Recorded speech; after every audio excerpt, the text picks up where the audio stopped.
Padre por eso. Hoy queremos aprovechar este tiempo para hablar acerca de la herencia hebrea del cristianismo. ¿Cuál es el tema de esta conferencia? Hace muchos años atrás,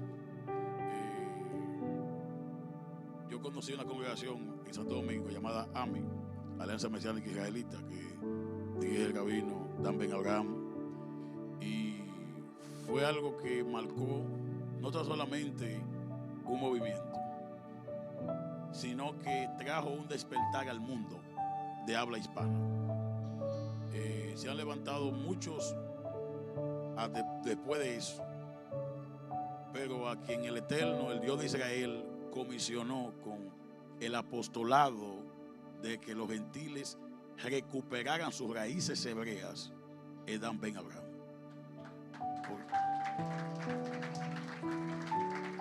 Yo por eso le decía anoche que para mí es el mejor maestro que yo he visto enseñando la palabra. En este tiempo de restauración, entiendo que el mérito del rabino ha sido inmenso, porque en todos los lugares que yo me he movido llevando la palabra, siempre he visto un pueblo que llegó a las raíces por medio de AMI. Es algo, los mejores maestros de esta línea han bebido de esta fuente, y la perseverancia de mantener una línea de pensamiento, no importa cuál ola se levante,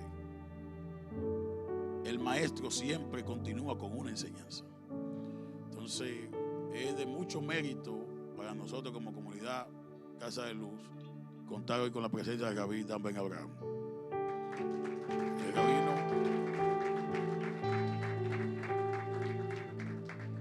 El rabino Dan Ben Abraham para mí es como un padre. Es alguien que tiene un valor que no tendría yo palabra para desglosarle lo que significa para mí, porque es una persona que ha enseñado la revelación de la Torá, pero a su vez la ha modelado con la vida. Esas dos cosas juntas son difíciles de conseguir en una sola persona. Hay muchos maestros de Torá, pero lo difícil es modelar esa enseñanza con la vida. Y yo me siento regocijado que él puede estar con nosotros. Cuando yo levanté la congregación en Santo Domingo, también él estuvo con nosotros. Yo sé que usted lo va a ver mucho aquí, porque yo he empezado un viaje hacia la conexión de nuevo. O sea, yo pienso que más que entretener a la gente con un misticismo desconectado de Israel, tenemos que volver a la fuente, y la fuente de Israel es la Torá. Es la Torá. Si hay algo que nos queda como herencia de Israel a las naciones, es la Torá.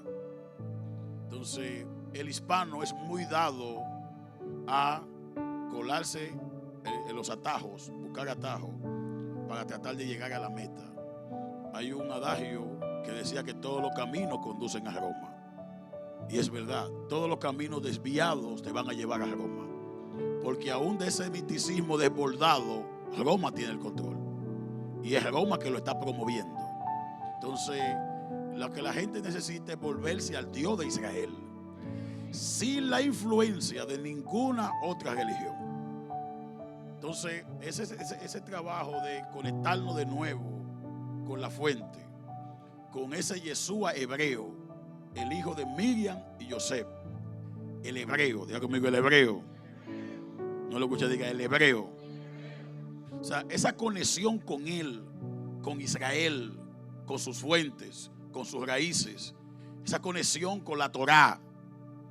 O sea, Yeshua vivió y caminó en la tierra como maestro, respetó el legado de Abraham, respetó el legado de Isaac, respetó el legado rabínico de los rabinos que vinieron antes de él.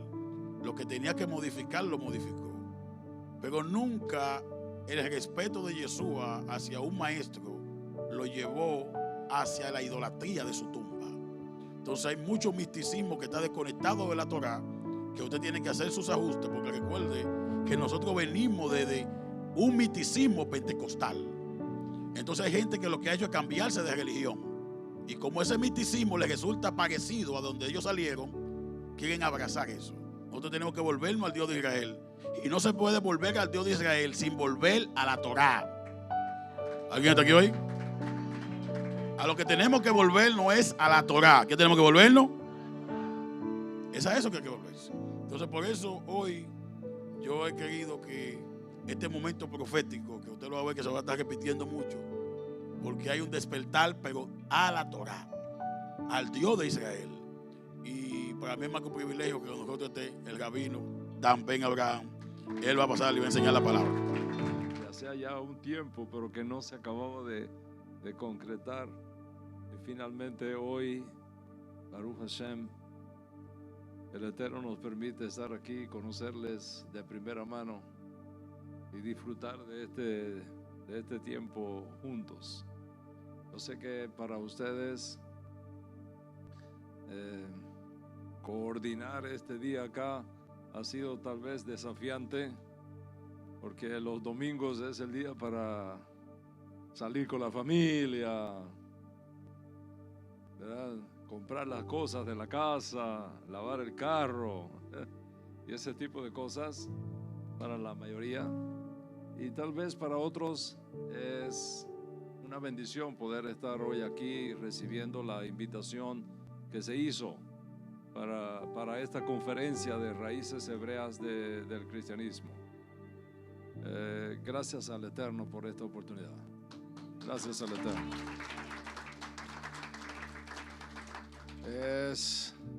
Es un privilegio enorme poder ver cómo en todo lugar ese retorno a la Torá está teniendo su momento histórico y su momento profético. Me acompaña en este día acá el Moré Caleb Junior, ya, de nuestra comunidad AMI aquí en Whitestone, en New York.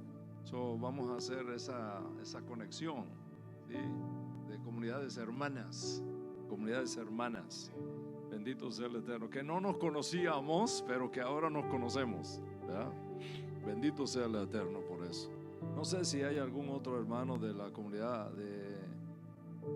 parece que están dando vuelta por ahí, encontrando este estratégico lugar aquí, ¿verdad?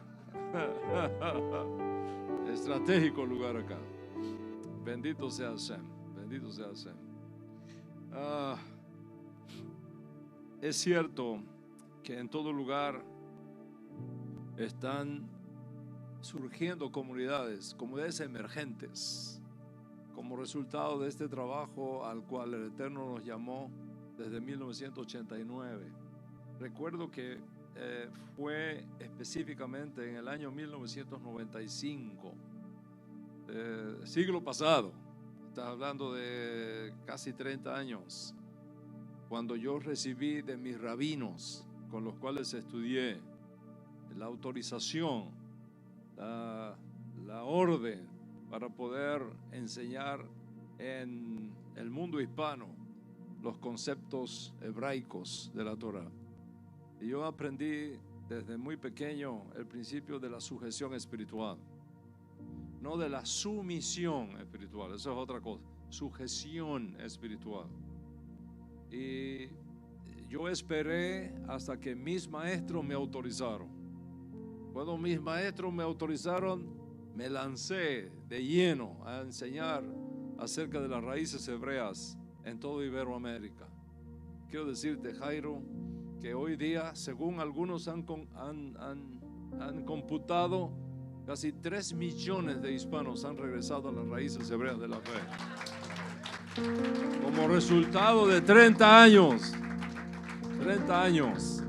de servicio ininterrumpido. Y es por eso que donde quiera que uno va se encuentra con comunidades por aquí y por allá que no conocíamos, y son el resultado de ese trabajo. De hecho, interesante que hoy mire esto. Mire qué bonito. Hablando de esto, ¿no? Vamos a ver si lo encuentro aquí rapidito.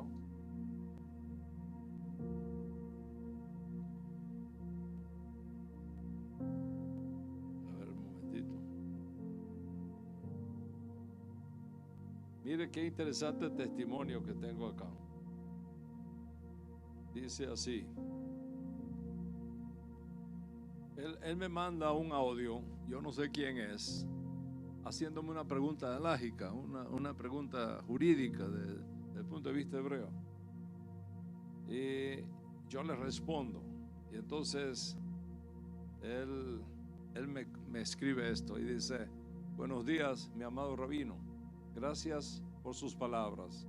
Yo vengo del cristianismo, hasta que una vez lo oí usted en una de sus enseñanzas en San Cristóbal, estado Táchira, Venezuela.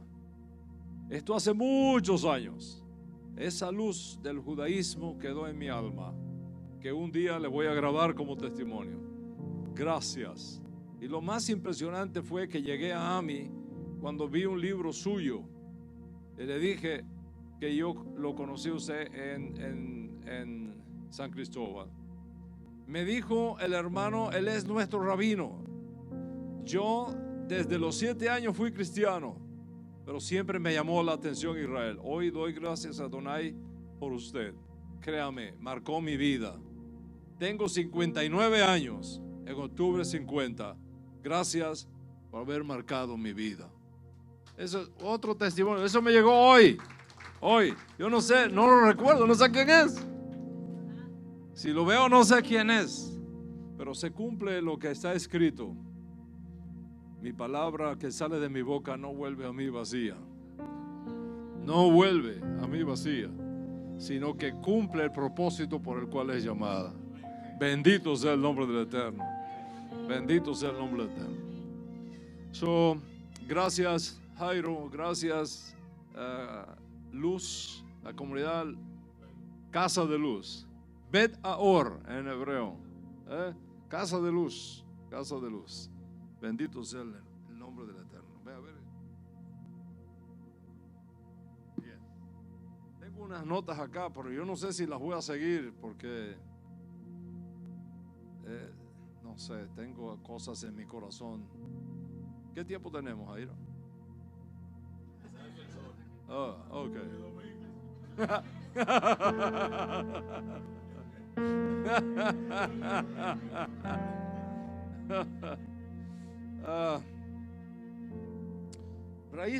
Raíces hebreas del cristianismo. Bueno, el título de la conferencia asume que el cristianismo surge del judaísmo y viene siendo como una rama del judaísmo. De hecho, hay algunos historiadores que hablan del cristianismo como una versión cultural del judaísmo, con una historia maravillosa y con un futuro esplendoroso. Por supuesto, no siempre las cosas estuvieron bien en esa historia, pero es imposible negar históricamente, académicamente, es imposible negar el surgimiento del cristianismo de su matriz hebrea. El cristianismo surge del judaísmo. Y por otro lado, tampoco se puede negar la realidad de que el cristianismo ha devenido en la fuerza espiritual y cultural más impresionante en la historia moderna. De hecho, nuestra cultura occidental es una cultura cristiana. Y si tú quieres sociológicamente identificar la cultura occidental, es una cultura judeo-cristiana. Y cuando se dice que nuestra cultura es una cultura judeo-cristiana, es porque las raíces del cristianismo están en el judaísmo. De hecho, históricamente hablando, no no fue el judaísmo el que subvirtió el paganismo del Imperio Romano, fue el cristianismo. Sonríe, que a José le ama. Quienes reemplazaron el paganismo, humanamente hablando, quienes reemplazaron el paganismo, quienes destruyeron el paganismo, el Imperio Romano, no fue el judaísmo, fue el cristianismo. Por supuesto, el judaísmo fue instrumental en eso, pero desde atrás, desde otra plataforma. Pero la punta de lanza que cambió el Imperio Romano de corte pagano y lo transformó fue el cristianismo, no fue el judaísmo. Esto no es un asunto de opinión, es un asunto de historia, no es un asunto de gustos, es un asunto de realidad histórica. Ahora, si el cristianismo surge del judaísmo, entonces sus raíces son lógicamente hebraicas. En otras palabras, el cristianismo no surge del aire. Tiene raíces hebreas evidentes y por lo tanto conocer tanto como sea posible esas raíces le va a dar al cristianismo una gracia y una habilidad para cumplir un rol profético inconcluso que podría hacer una diferencia en la historia moderna. O sea, la idea que estamos enseñando en todo lugar no es quitar el cristianismo, es redimirlo para que regrese a sus raíces, a su matriz hebrea. Mientras más conozcas tus raíces hebreas, las raíces hebreas de tu fe, sin judaizar a nadie, ojo, sin judaizar a nadie, mejor vas a conocer al Dios de Israel. Mejor va a ser tu conexión con Hashem y mejor va a ser tu conexión con la Torah. No con el misticismo que surge varios siglos después, desconectado completamente de la Torah.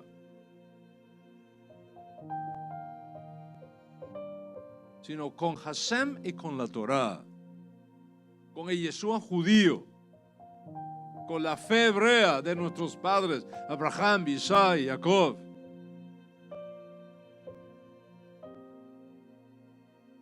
A mí me maravilla, de verdad, créanme, me maravilla que tengamos hermanos judíos que están buscando en el misticismo una conexión con Hashem que es exclusivamente a través de la Torah, es exclusivamente a través de Yeshua como Mashiach.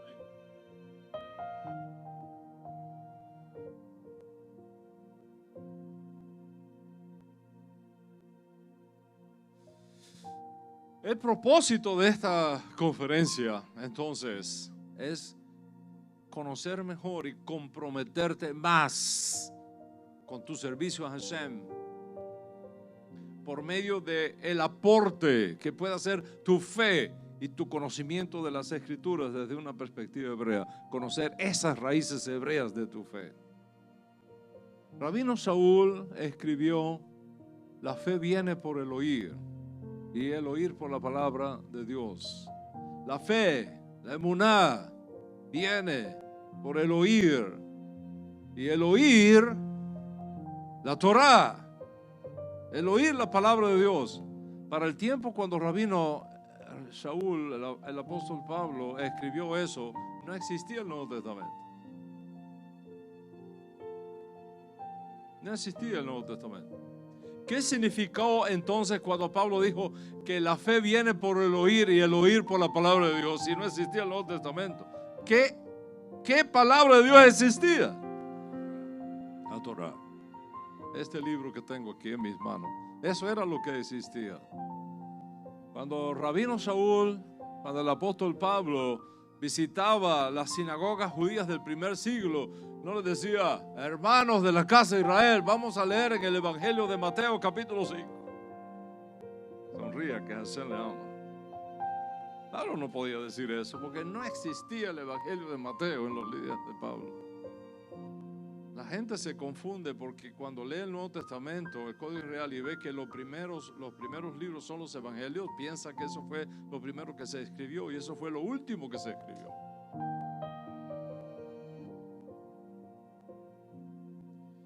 Cuando Pablo decía toda la escritura es inspirada por Dios, no existía el Nuevo Testamento. La única escritura que él hace referencia es la Torá y los profetas. De modo que cuando él dice la fe viene por el oír y el oír por la palabra de Dios, está claro que en su mente la palabra de Dios es el mensaje de la Torá, el mensaje de la Biblia hebrea. Y entender ese mensaje de la Biblia hebrea y aplicarlo apropiadamente será siempre la clave para el desarrollo de tu fe. Porque la fe viene por oír la palabra de Hashem. Dicho de otra manera, tu fe será de la misma sustancia que la palabra que lo produce.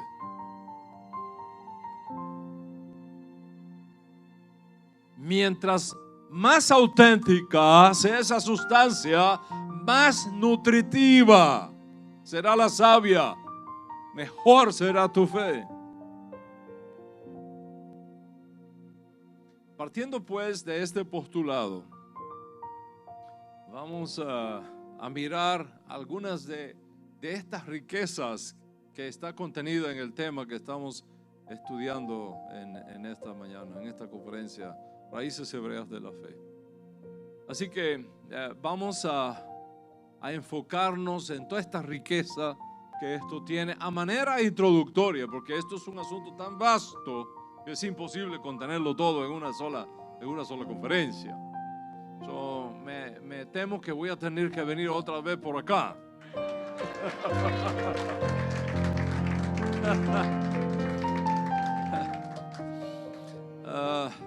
Lógicamente,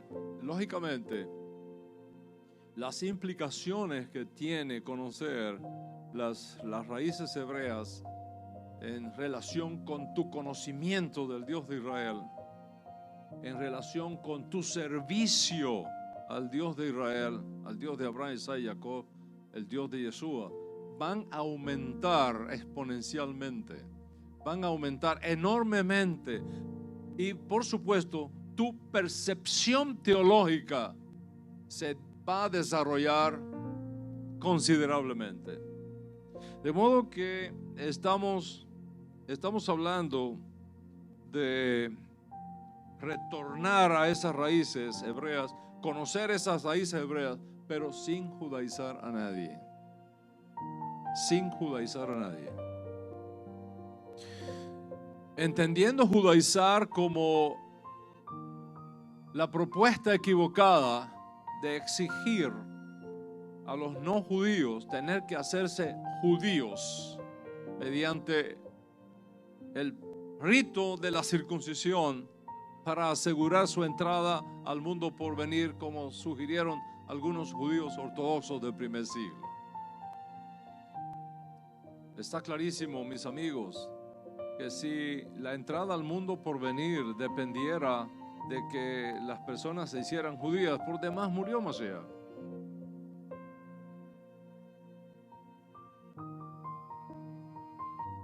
No estamos hablando de judaizar. No estamos hablando de judaizar como lo interpretó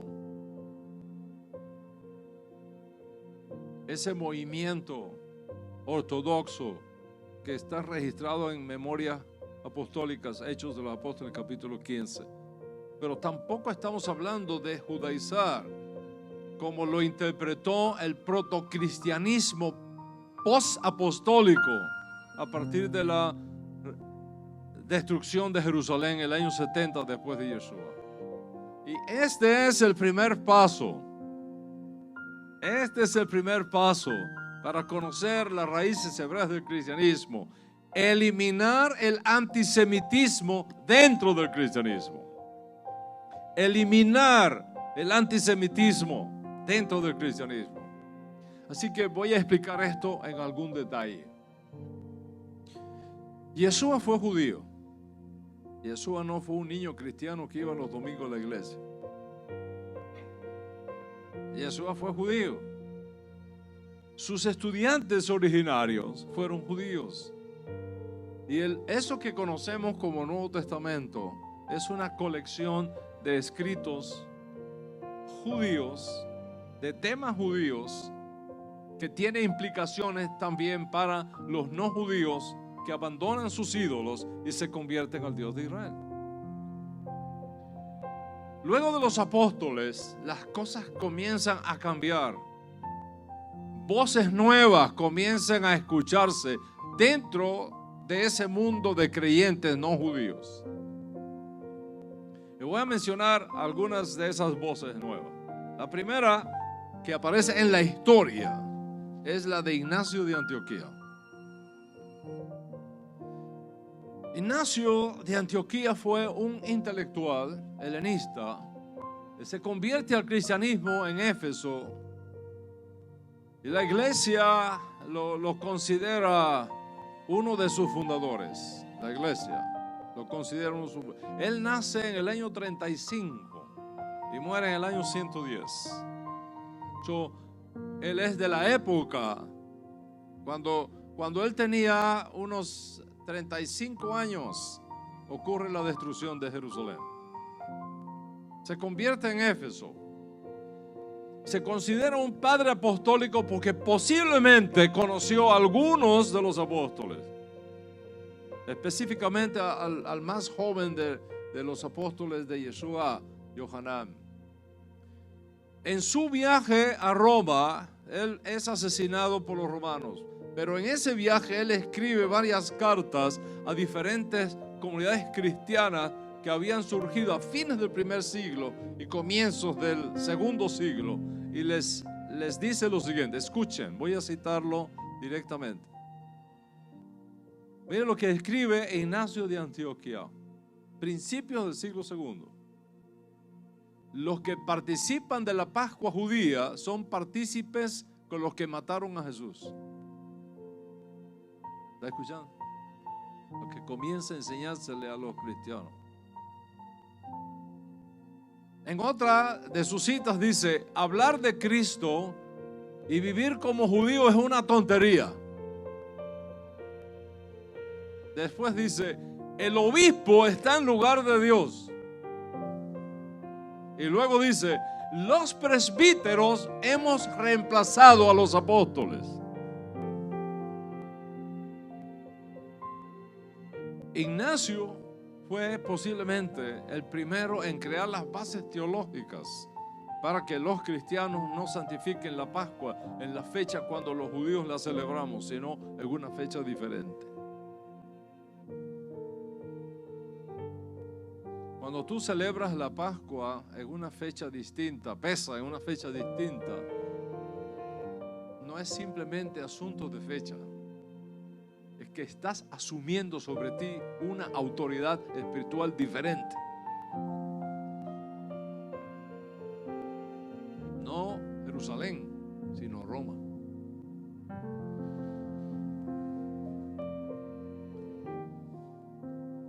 Justino de Roma, o Justino mártir, porque después de Ignacio de Antioquía, se conoce como Justino mártir porque fue martirizado por su fe. Fue uno de los intelectuales más influyentes en el mundo cristiano, especialmente el protocristianismo que viene surgiendo a partir de la muerte de los apóstoles. Creó una especie de, que llamaríamos hoy una especie de seminario teológico para enseñar filosofía cristiana. Uno de los más connotados cristianos de aquella época. Y una de las cosas por las que se conoce es por su famoso debate con un judío. llamado Trifo. Se llama así, Debate con Trifo, donde él narra sus propias consideraciones en un debate teológico que tuvo con un judío que no creía que Jesús era el Mesías. Ojo. El debate tuvo lugar en la ciudad de Corinto y el tema fue el judaísmo y la validez de la ley de Moisés. Ese fue el tema que se debatió ese día. Lastimosamente no tenemos los argumentos de Trifo, porque no les convino perpetuarlo. Tenemos solo los argumentos de Justino. Y por lo tanto este debate históricamente se conoce solo desde el lado de Justino, no cuál fue la respuesta de Trifo. Nos hubiera gustado tenerla también, ¿no? Habría sido extraordinario escuchar a estos dos intelectuales, un filósofo cristiano y un moré judío, sobre un tema tan interesante, sobre la validez de la ley de Moisés. En todo caso, en este libro de Diálogo con Trifo, Justino usa varios argumentos que son interesantes a los efectos de esta conferencia. El primer argumento tiene que ver con la ley en la circuncisión de la carne. El Brit Milá, la circuncisión de la carne. Desde el punto de vista de la ley de Moisés, la circuncisión en la carne es una señal de pacto entre el judío y Hashem. Es una señal de pacto. De hecho, otro día les voy a hablar de eso. Existen 5 señales de pacto que hace la diferencia fundamental entre cómo debe vivir un judío y cómo debe vivir un justo de las naciones. Una de ellas es la circuncisión, es señal de pacto. ¿Para qué Hashem marcó a los judíos con la señal de la circuncisión? ¿Para qué? ¿Para qué Hashem entregó la circuncisión a los judíos como señal de alianza? Aquí es donde entra en acción el virus del antisemitismo, escondido en la teología de Justino. Les voy a leer lo que dice Justino que él le dijo a Trifo. ¿Sí? Escuchen. La circuncisión fue dada para separar a los judíos del resto de los pueblos. Hasta ahí va bien, porque ustedes me son una nación santa, separada. La circuncisión fue dada para separar a los judíos del resto de los pueblos, pero no separados como miembros de algún pueblo especial, sino separados para ser marcados como el pueblo que merece ser castigado y perseguido.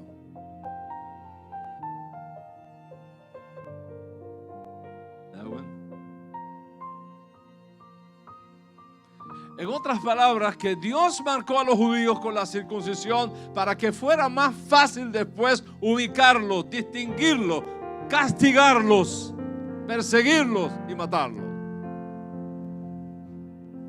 Para eso, según Justino, padre de la iglesia, para eso le fue entregada a los judíos la circuncisión. Lo voy a citar. Dice Justino que él le dijo a Trifo lo siguiente: la costumbre de la circuncisión en la carne desde Abraham fue entregada como una marca distintiva para separarte de las otras naciones y para separarte de nosotros los cristianos. El propósito final de esto fue que ustedes, y solamente ustedes, los judíos, pudieran sufrir todas las aflicciones que justamente ahora les ha venido encima. Es un padre de la iglesia.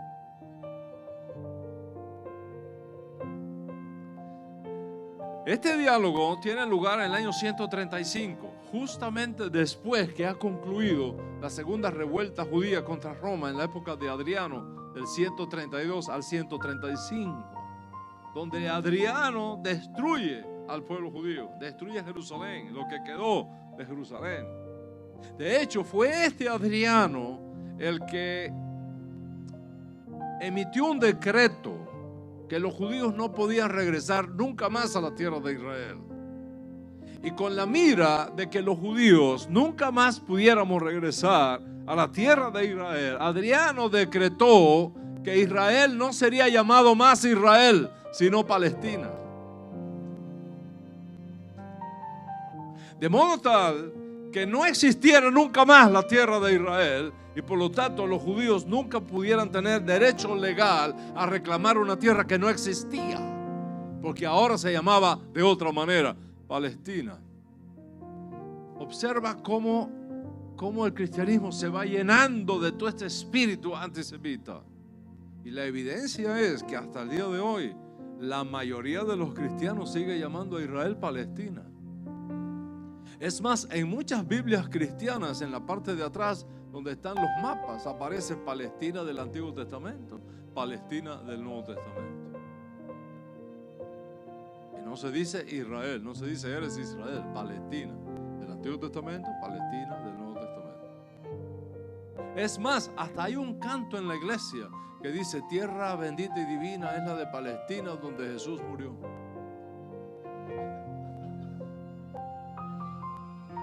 Que está llena de errores históricos y teológicos. Histórico porque no es Palestina, es Israel. Y teológico porque solo Hashem es divino, no hay tierra divina. Solo Hashem es divino. ¿Cómo tú vas a decir tierra divina? Y por supuesto que no es Jesús. Jesús nunca existió.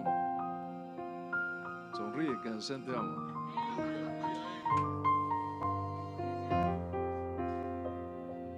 Jesús de Nazaret no existió históricamente.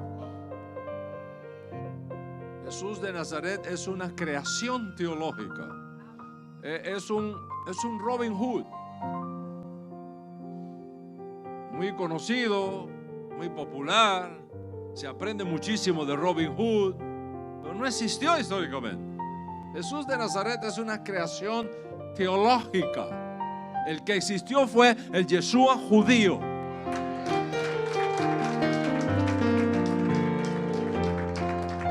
Y ese Yeshua judío es el que estamos enseñándole a las naciones.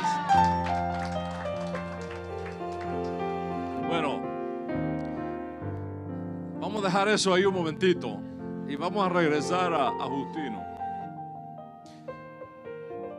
Siglo II. ¿Cuál es la razón, le decía Justino a Trifo, por la cual ustedes se merecen todo este castigo? Es decir, ustedes se merecen todo este castigo porque ustedes asesinaron a Cristo. Así que a los cristianos les fue enseñado que la circuncisión no era una señal de pacto entre Hashem y el pueblo de Dios, sino una marca para que todo el mundo sepa quiénes son los judíos, dónde están los judíos, y entonces ubicarlos más fácilmente para poderlos condenar y para poderlos asesinar, maltratar, subyugar, humillar, porque son los asesinos de Cristo. ¿Te das cuenta que aquí no es solamente palabras? Aquí se está metiendo un espíritu. No es solamente una ideología, es un espíritu, es una fuerza espiritual que está entrando dentro del cristianismo. No es solamente una nueva teología, es un espíritu diferente, es un mensaje diferente, es un Yeshua diferente, el que está entrando en la historia del cristianismo. Y ¿qué es lo que pasa, Jairo? Lo que pasa es que cuando la gente nace dentro de este cristianismo, surgido después de los apóstoles, cuando tú naces, cuando tú entras dentro de este cristianismo, con todos estos virus dentro, con todas estas pandemias teológicas dentro, con todo este antisemitismo dentro, tú atraes sobre ti inconscientemente todos esos virus y toda esa influencia espiritual. Pero tú no eres responsable de eso, tú eres víctima de eso. Y hoy el mensaje es: queremos que te transformes de víctima en reformador de la fe.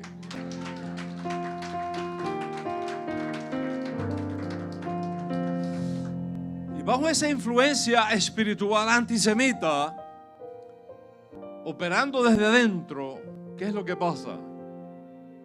La profecía se corrompe, el mensaje profético se compromete, la visión se enturbia y es necesario traer de nuevo a la iglesia a sus auténticas raíces hebreas sin judaizarla. Ese es el desafío, Jairo, que tenemos por delante. Esa es la importancia que tiene comunidades como esta en Nueva York. Así que, dice Ignacio, los que participan de la Pascua judía son partícipes con aquellos que mataron a Jesús. Eso no fue dicho en un vacío cultural. Si Ignacio de Antioquía, observa esto, si Ignacio de Antioquía dice, los que participan de la Pascua judía son partícipes con aquellos que mataron a Jesús, es porque había cristianos que participaban de la Pascua judía. Porque eso no fue dicho en un vacío cultural. Había cristianos que decían que era imposible ser cristianos separados de Israel. Había cristianos que así lo enseñaban. Había cristianos que decían, es imposible ser cristianos y vivir separados del olivo natural. Los cristianos orientales, por ejemplo, santificaban la Pascua, lo que se conoce hoy día como Santa Cena o Eucaristía en la tradición católica, en la misma fecha que nosotros los judíos santificamos la Pascua. Había cristianos que lo hacían en la misma fecha. Ignacio se oponía a eso, y es por eso que enseñaba, los que participan de la Pascua judía son partícipes de los que mataron a Jesús. Y luego escribe, teniendo en cuenta ese mismo entorno, que los cristianos orientales que se mantenían unidos a sus hermanos judíos, les decía, hablar de Cristo y vivir como judío es una tontería. Y para rematar, como los cristianos orientales insistían en mantenerse bajo el manto profético de los apóstoles judíos y mantenerse bajo el manto profético de los estudiantes judíos de Yeshua, Ignacio les escribe, dice, los presbíteros estamos en lugar de los apóstoles. En otras palabras, los cristianos no tienen que estar bajo la autoridad de Jerusalén, sino bajo la autoridad de Roma y seguir las costumbres que vienen de los presbíteros romanos, no de los apóstoles judíos. Y ahora dice Justino, ustedes los judíos están marcados no porque sean un pueblo especial para Dios. Ustedes están marcados para ser perseguidos y matados por ser los asesinos de Cristo. Escuche ahora lo que dice Ignacio. ¿Estás conmigo hasta aquí? Okay. Dice Ignacio, nosotros los cristianos somos la verdadera raza judía. Nosotros los cristianos somos la simiente auténtica de Jacob. Nosotros los cristianos somos el verdadero pueblo de Dios. Nosotros los cristianos somos el verdadero Israel de Dios. Y la Biblia hebrea no es de ustedes. Oiga esto, hay que tener valor, ¿no? La Biblia hebrea no es de ustedes, pertenece a nosotros.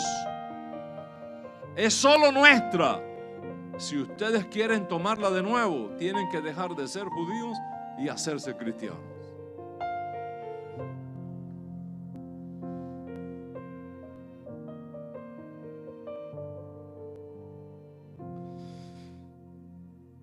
En California, en una iglesia cristiana muy importante y amantes de Israel, fíjense esto, amantes de Israel, viajan a Israel, defienden a Israel, pero teológicamente son antisemitas.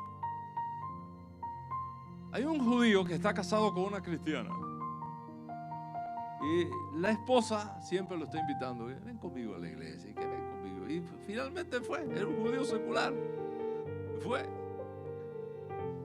Y fue un tremendo mensaje que predicó el pastor, hizo llamamiento, ¿sabe cómo es, no? Porque quieren aceptar a Cristo, y el hombre pasó al frente, le hicieron la oración y todo. Al domingo siguiente lo van a bautizar. El tipo ni sabe lo que es bautismo, pero bueno, le van a bautizar. Oye, bautizado. Cuando termina el acto de bautismo y lo van a presentar, ¿sabe lo que le tenía el pastor? Le dice: aquí te tengo un regalo, un sándwich de puerco, para demostrar que ya tú no eres más judío, sino que ahora eres cristiano. Ahí todo el recuerdo que él tenía de su infancia le vino encima. Se salió de la iglesia, tomó a su mujer y dije: yo no soy judío observante, pero nunca voy a comer puerco. Y se fue. Esa es la evidencia.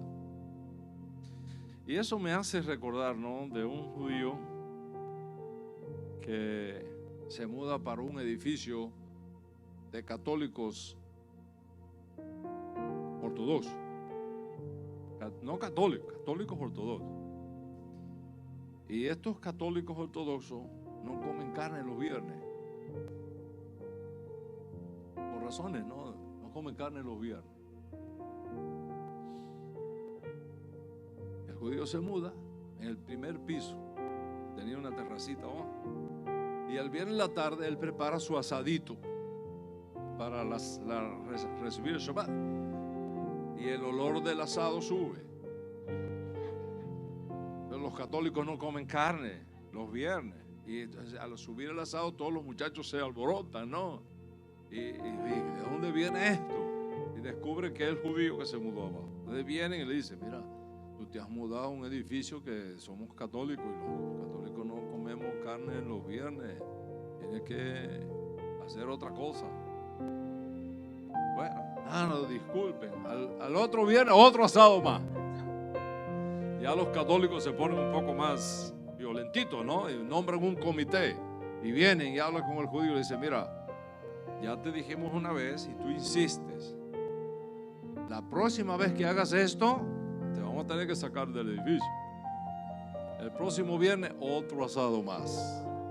Y ahí ya sí vienen con la orden de desalojo. ¿Sí? Te tienes que ir de aquí. ¿Por qué me quiero ir? Porque no puede ser, excepto que te convierta en católico. Dice: ¿qué tengo que hacer para convertirme a católico? Dice: mira, es fácil. Tú dices: desde ahora yo creo en el Padre, en el Hijo, en el Espíritu Santo. Amén. Tú haces eso y eres católico. Y dice: pues venga, vamos. Pum, pum, pum. Y se hizo católico. El viernes que viene, el asado otra vez.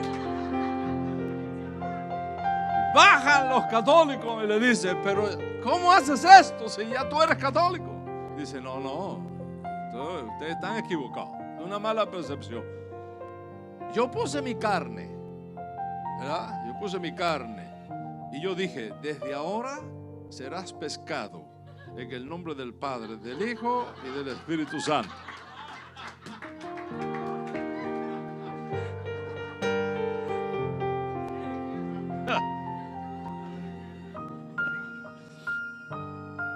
Imagínate. Eso es exactamente lo que estaba enseñando Justino. Exactamente. Si ustedes quieren tomarla de nuevo, tienen que dejar de ser judíos y hacerse cristianos. Lógicamente, cualquier cristiano que supiera esto, unirse a los judíos o estar cerca de los judíos o identificarse con los judíos significaría también persecución, rechazo, conflicto y finalmente ganarse el odio de todos. ¿Cuántos entienden lo que está pasando en la historia? Esto no viene del aire. Hay razones históricas que llevaron a esto. Lógicamente, ahora tenemos un cristianismo que ya no está sostenido por sus raíces hebreas, que ya no se alimenta de la savia del olivo natural, sino de fuentes antijudías, antisemitas, completamente diferentes. Y luego aparece la famosa carta de Bernabé. Es Es una obra anónima que algún cristiano atribuyó a Bernabé, el apóstol, compañero de Pablo, para darle mayor autoridad a la carta. Una carta muy importante que circuló entre las comunidades cristianas a comienzos del segundo siglo. De hecho, aparece como parte del canon del Nuevo Testamento en el Códice Sinaítico del siglo IV. Imagínate la importancia que tiene esa carta. ¿Para qué está escrita la carta? La carta está escrita para desanimar a los cristianos que querían unirse a los creyentes judíos y retornar a sus raíces hebreas. Para desanimarlo. Para este cristiano, autor de esta carta, que un cristiano estuviese deseando nutrirse con las raíces hebreas era un absurdo. Así que escribe esta carta, entre otras cosas, para impedir, tanto como fuese posible, el retorno de los cristianos a sus raíces hebreas en el segundo siglo. Y con la mira de establecer su argumento en la carta, el autor promueve la idea de que los cristianos no tienen nada que estar buscando en la Biblia desde una perspectiva hebrea, porque la Biblia es ahora una colección de libros cristianos, ya no es más un documento que pertenezca a los judíos. Y en la carta el escritor cristiano enseña que desde el mismo comienzo de la historia de Israel, los judíos rompieron el pacto con Dios, y por haber roto el pacto con Dios, dejaron de ser el pueblo de Dios cuando Moisés rompió las dos tablas. Ahí dejaron de ser el pueblo de Dios. Y por lo tanto los judíos no interpretan bien las escrituras. Cuando van a la Biblia lo hacen de una forma equivocada. Por ejemplo, dice la carta de Bernabé, cuando la Biblia dice que no se debe comer carne, no tiene que ver nada con ese animal. Oiga bien, cuando la Biblia dice que no se debe comer carne de cerdo, no tiene nada que ver con ese animal. Lo que quiere decir es no imitar la conducta de los cerdos. Eso es lo que quiere decir. No imitar la conducta de los cerdos. Y así el resto, ¿no? Finalmente, esta carta atribuida a Bernabé, con todas estas interpretaciones de las escrituras, viene con una nueva propuesta. Los judíos normalmente ayunamos 2 días a la semana, los martes y los jueves. Los martes y los jueves. ¿Recuerdan la historia de Yeshua, del fariseo y el publicano? Ayuno 2 veces a la semana, los martes y los jueves. Por razones históricas, porque el martes y el jueves eran los días que se juntaba el Sanedrín para tomar decisiones jurídicas.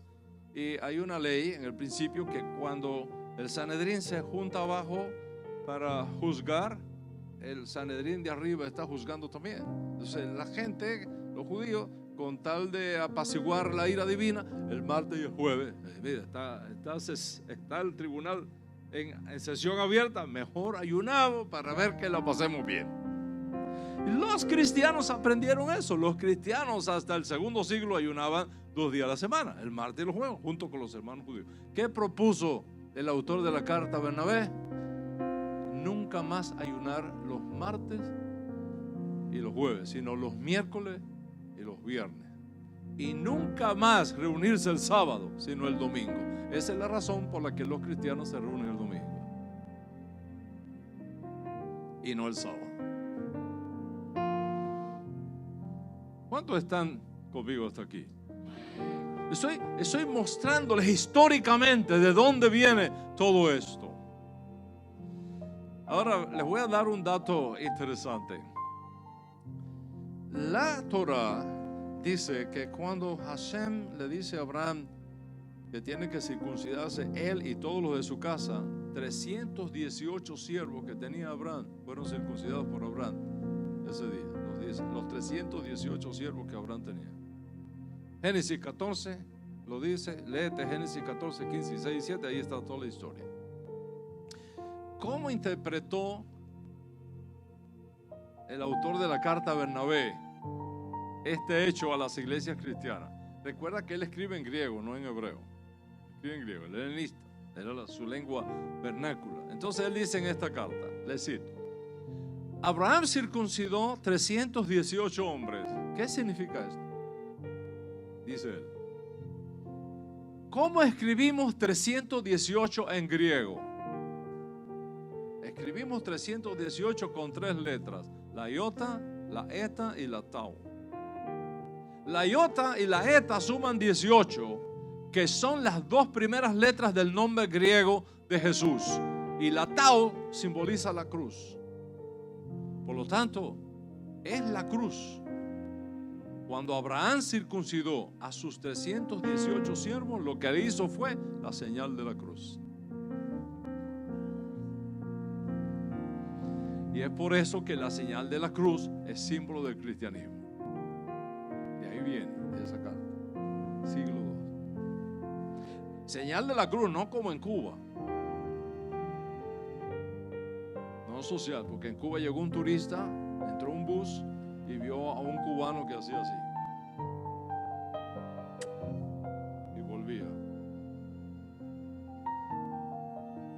Dice: oye, este es muy religioso. Y se le acerca, ¿no? Y le dice: oiga, usted es muy religioso. Dice: no, yo soy ateo. Pero si usted se está, no. Yo estoy pensando con esta. ¿Cómo lleno esta sin mover ni esta ni esta?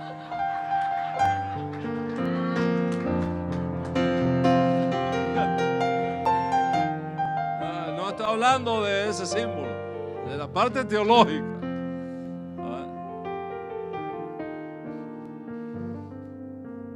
¿Cómo vamos de tiempo, Jairo? ¿Estamos bien? Ahora, la cosa se pone más compleja todavía cuando el autor de la carta a Bernabé dice que los judíos descendemos de Esaú y los cristianos descienden de Isaac. Observa esto: los judíos descendemos de Esaú, los cristianos descendemos de Isaac. Entonces, ¿cómo en Isaac es la herencia? La herencia la tenemos nosotros, no ustedes. Teología del reemplazo total, completo. Después viene Ireneo, siglo III, y dice, cito: los judíos fueron desheredados de la gracia de Dios y perdieron su estatus de pueblo de Dios. Luego aparece Tertuliano y dice: los judíos son los responsables de la muerte de Cristo y por ello dejaron de ser el pueblo escogido y se convierten en un pueblo rechazado. Observa todo el veneno que está entrando en la fe cristiana. En la fe cristiana. Luego llega el concilio de Elvira, el siglo IV. Y miren los decretos que se establecen en el concilio de Elvira. Primero, los cristianos no pueden compartir sus alimentos con los judíos. Segundo, los cristianos no pueden casarse con los judíos. Tercero, los cristianos no pueden bendecir a los judíos. Cuarto, los cristianos no pueden reunirse en Shabbat y estudiar y comer juntos porque eso es de los judíos. ¿Qué es lo que tienes aquí?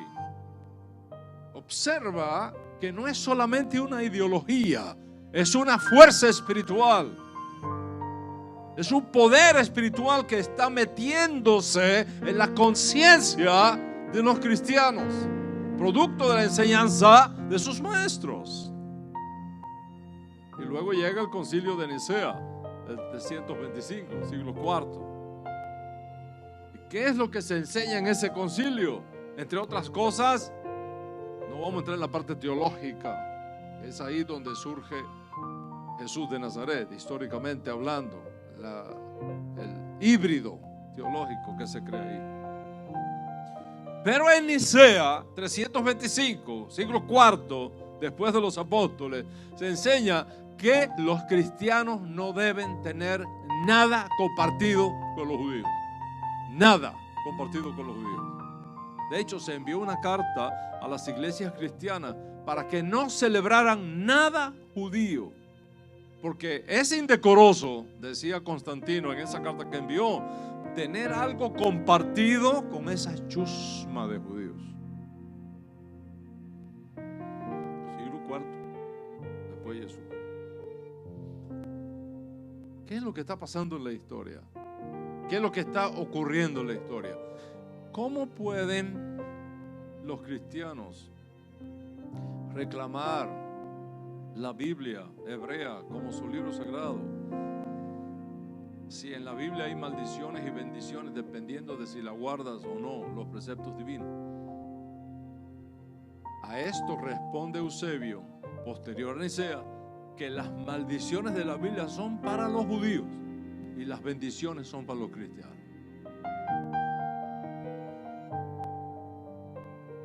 Y después aparece Juan Crisóstomo. Le voy a decir una de las enseñanzas de Juan Crisóstomo, siglo IV. Los cristianos no tienen nada que ver con sus raíces hebreas, porque las sinagogas son peor que un prostíbulo. La sinagoga es cueva de ladrones, un hato de salvajes. Los judíos están poseídos por los demonios y por el propio Satanás. Y por tanto, el más sagrado deber de un cristiano es odiar a los judíos hasta la muerte. Jairo, ¿me podrás conseguir un poquito de agua sin hielo por ahí, por favor?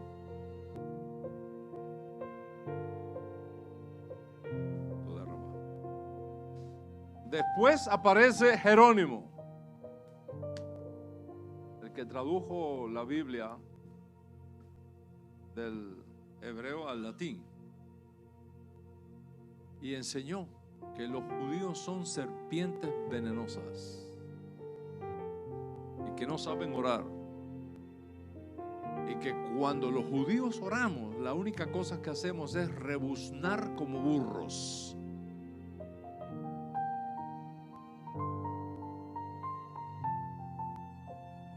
¿Te puedes imaginar la fuerza espiritual que se está moviendo aquí para esta época? Y es bajo esa autoridad espiritual que comienza a moverse el cristianismo. Esa es la razón por la que cuando llega la Semana Santa, la mayoría de los cristianos celebran la muerte y la resurrección de Jesús en una fecha totalmente segura, porque ya no están bajo la cobertura de los apóstoles, sino bajo la cobertura del obispo de Roma. Esa es la fuerza que está operando. Y no voy a mencionar las cruzadas, no voy a mencionar las conversiones forzadas, no voy a hablar de la expulsión de los judíos de España y Portugal, no voy a hablar de la Inquisición, no voy a hablar de todo ese movimiento que causó hacer responsable a los judíos por las plagas que invadieron a Europa en aquella época. Me imagino que eso es asunto que muchos de ustedes ya conocen. Lo que estoy diciendo es que como resultado de todo esto, los cristianos asociaban sus problemas con la presencia de los judíos en sus tierras, en sus ciudades. Y por eso los pintaban con narices puntiagudas, con cornos como Lucifer, con cola de monos. Los líderes cristianos incitaban a los cristianos a odiar a los judíos. Y cuando algo sucedía malo en un pueblo, cualquier cosa que fuera, los judíos eran los responsables. Y es por eso que ciudades completas, barrios completos de judíos fueron quemados. Sinagogas fueron quemadas. Los libros judíos quemados en hogueras.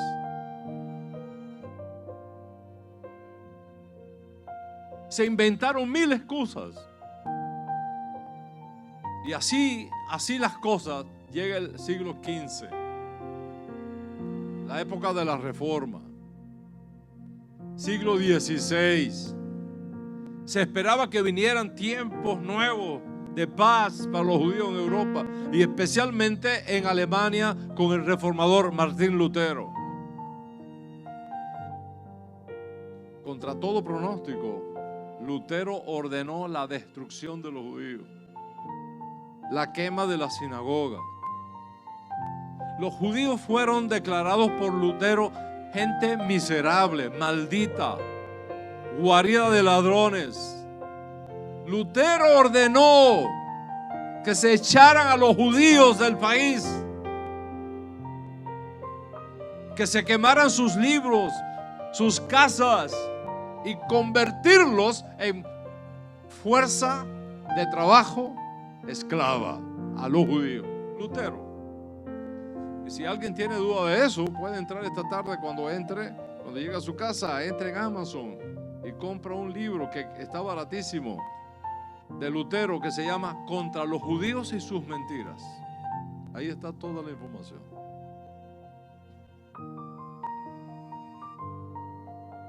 Luego se levanta en Inglaterra, ya en el siglo XX, otro cristiano, seguidor de Lutero. ¿Sabe cómo se llamó? Adolfo Hitler. Discípulo de Lutero. Y él dijo: yo no estoy haciendo otra cosa que cumpliendo el sueño de Lutero. Imagínate, ¿dónde estamos?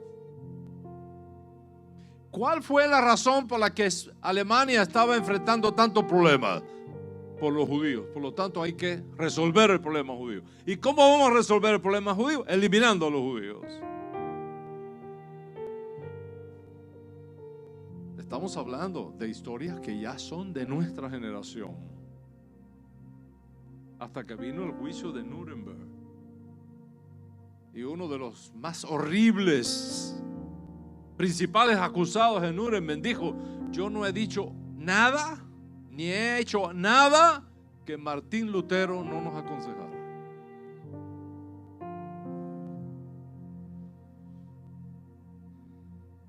Llevamos 2000 años sufriendo de este cáncer. Y mis amigos, hoy en pleno siglo XXI parece que las cosas no han cambiado mucho. Todavía hay teólogos cristianos y enormes organizaciones cristianas que perpetúan estas teologías equivocadas. De Ignacio de Antioquía, de Justino Mártir, de Jerónimo, del autor de la carta de Bernabé, de Nicea, de Elvira. Y no hacen otra cosa que propagar una religión completamente desfasada, completamente desconectada de sus raíces hebreas.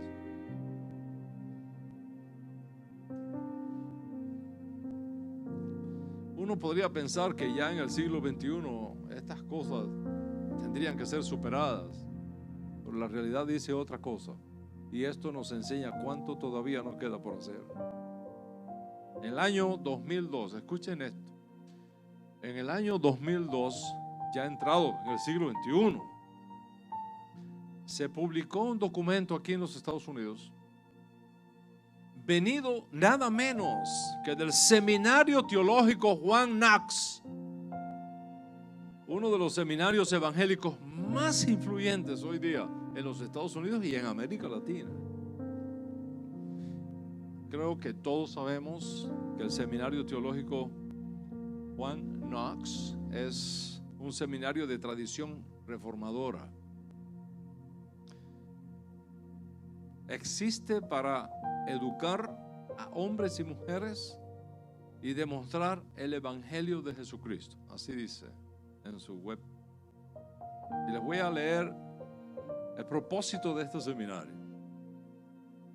Según aparece en su página web: equipar a estudiantes de naciones de todo el mundo con el conocimiento y las habilidades necesarias para ser líderes ministeriales en el reino de Dios en la tierra.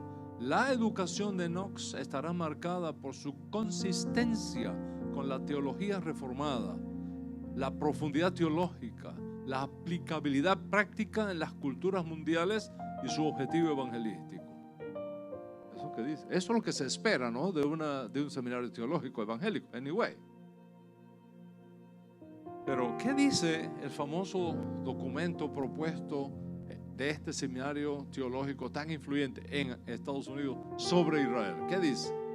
Voy a leer algunos párrafos. Escuchen esto.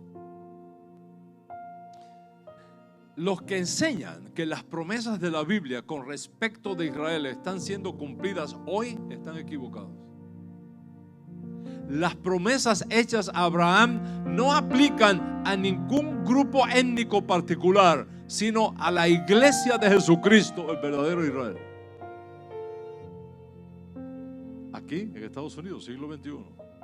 Sigue diciendo el documento: el derecho de cualquier grupo religioso o étnico a un territorio en el Medio Oriente llamado la Tierra Santa no puede ser apoyado por las Escrituras. Las promesas de tierra específicas a Israel en el Antiguo Testamento ya fueron cumplidas bajo Josué. Y el documento cierra con broche de oro diciendo: el actual Estado de Israel no es una realización profética. ¿Está escuchando? Seminario evangélico influyente en los Estados Unidos, siglo XXI. El actual Estado de Israel no es una realización profética.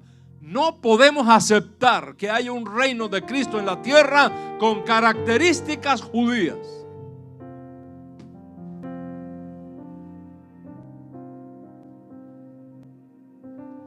¿De dónde viene todo este antisemitismo? ¿De dónde viene toda esta virulencia contra el pueblo judío?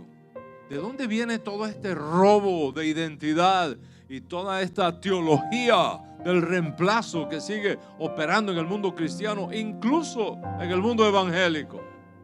¿Te imaginas a un seminario de formación de líderes cristianos a los cuales se les eduque la mente para que luego vayan a las iglesias y a las ciudades de América y perpetúen estas doctrinas y estas ideologías, diciéndoles y enseñándoles a los cristianos que el Estado moderno de Israel no tiene nada que ver con el cumplimiento de alguna profecía bíblica? ¿Qué espíritu es el que se está moviendo aquí? ¿Qué ideología está dominando todavía el pensamiento y la teología cristiana? ¿Cómo puede la iglesia tener una orientación profética apropiada cuando niega la realidad profética de la resurrección del Estado de Israel?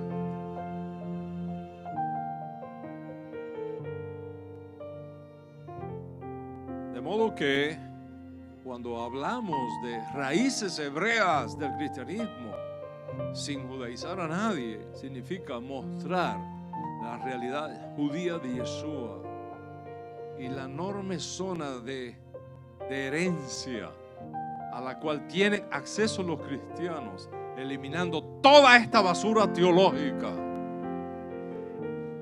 limpiando a los creyentes de toda esta basura teológica que ha dominado el pensamiento cristiano por tanto tiempo. O sea, no se trata de destruir al cristianismo, no se trata de reemplazar al cristianismo, se trata de renovarlo, colocándole su nuevo fundamento y auténtico fundamento, y ese fundamento es sus raíces hebreas de su fe.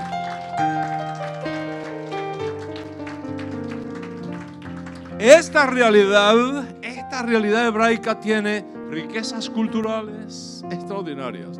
Esta realidad hebraica tiene riquezas hermenéuticas extraordinarias. Esta realidad hebraica tiene riquezas teológicas extraordinarias. Esta realidad hebraica tiene riquezas proféticas extraordinarias. Y conocerlas es lo que va a hacer una diferencia en tu vida.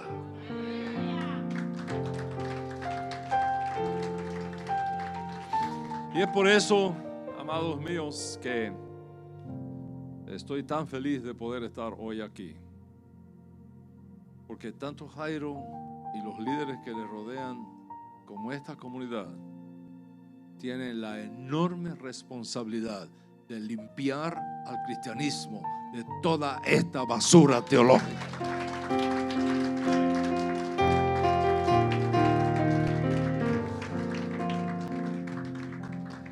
Hasén es sabio.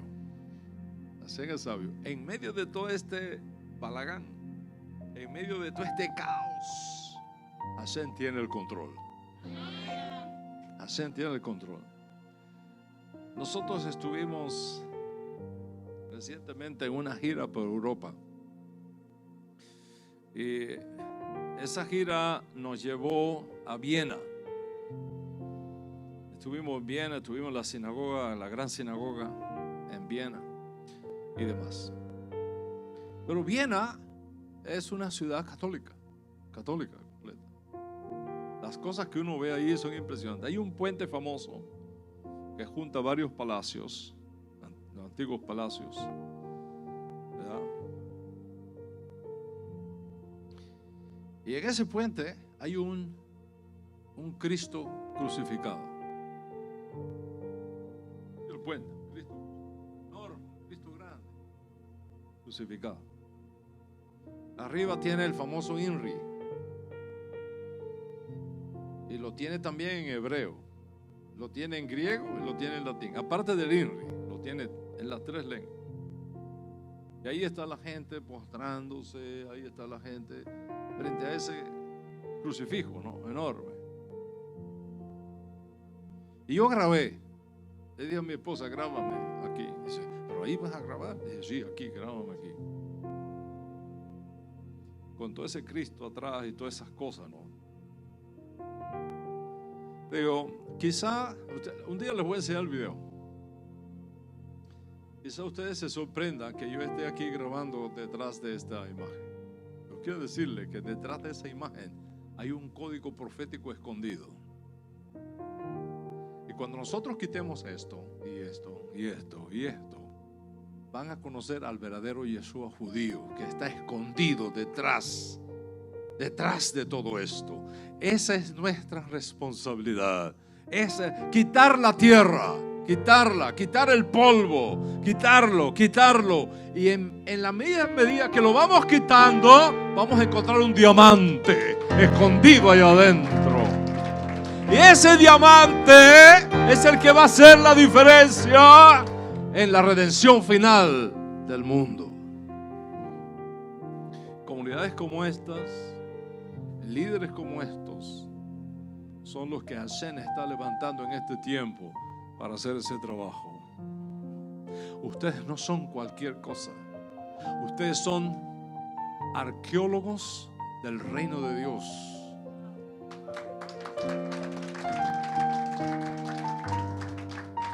Ustedes son arqueólogos que están sacando el polvo que cubre una riqueza extraordinaria. Y esa riqueza extraordinaria son las raíces hebreas del cristianismo.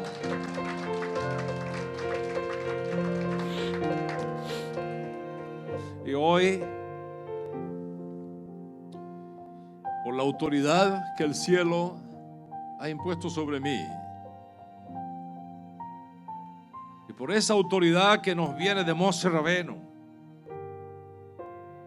de los hombres de la gran asamblea, de Yeshua Hamashiach, del rabino Saúl, y que llegó hasta mis maestros, el rabí Leví, el rabí Fisher, el rabí David Friedman, mis maestros, y los que me dieron la autoridad para enseñar esto en las naciones, por ese mismo espíritu que viene rodando, por esa matriz espiritual de redención, libero eso en la vida de esta comunidad. Libero ese espíritu en la conciencia de cada uno de ustedes. Libero esa fuerza espiritual en la vida de cada uno de ustedes, en la vida de esta comunidad. Este espíritu de redención que está en mi conciencia sea pasado a ustedes, a ese líder que el Eterno ha puesto aquí. Ese espíritu de redención llene tu neshama y no te suelte nunca te suelte. Que lo puedas pasar a tus discípulos, a toda la comunidad, que surjan comunidades como estas en todo lo largo y ancho de Estados Unidos y de América Latina, para recordarle a nuestras naciones que no están solas, que el Dios de Israel los está esperando, que hay una herencia compartida con nuestro pueblo a la cual ustedes tienen derecho también, y que esa bendición se transforme en un tiempo de redención tan extraordinario y poderoso que no pueda retener por más tiempo a nuestro Santo Maestro, y el cielo nos lo envíe prontamente y en nuestros días. Amén, ve amén. Amén, ve amén. Amén, ve amén. Toda roba. Toda roba. Gracias, Jairo. Gracias, comunidad. Será hasta nuestro próximo encuentro.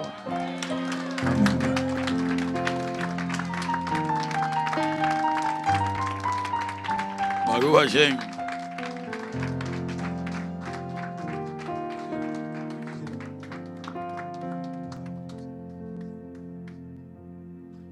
Baruch Hashem.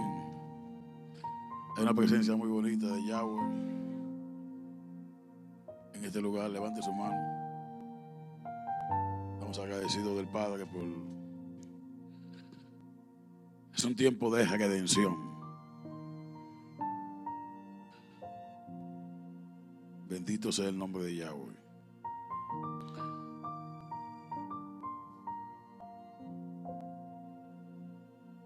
Levanta tus manos al cielo.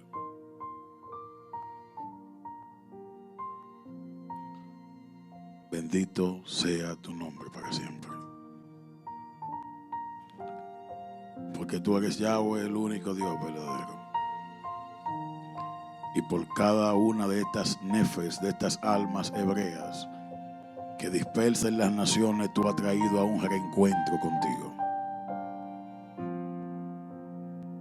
Un reencuentro de redención. Un reencuentro de será de simiente. Bendigo tu nombre, Yahweh. Bendigo tu nombre porque nosotros hemos sido elegidos por ti. Por ti que eres esa luz inaccesible.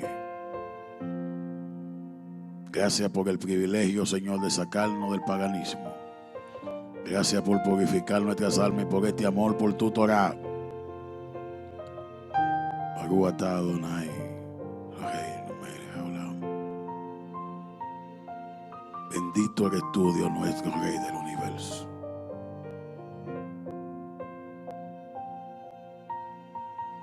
Yo quisiera bendecir la vida de este momento. El rabino Dan, te puede levantar una ofrenda, saque su ofrenda. Quiero bendecir la vida de este hombre. Rabí Dan es un manto genuino y yo quiero sembrar en la vida de este hombre. Estos son de esos encuentros que usted no lo va a ver todos los días, porque un día como hoy la eternidad se abre. ¿Alguien cree en eso hoy? Alguien va a salir de aquí con una revelación a sus mejores días de este año. ¿Alguien dice amén a eso? Tiempo de abundancia. Cuando la Torah es expuesta de esta manera, los cielos se abren a nuestro favor. Así que levanta una semilla, trae una semilla de fe, a sembrarla en este manto genuino. Este hombre es una escuela que camina.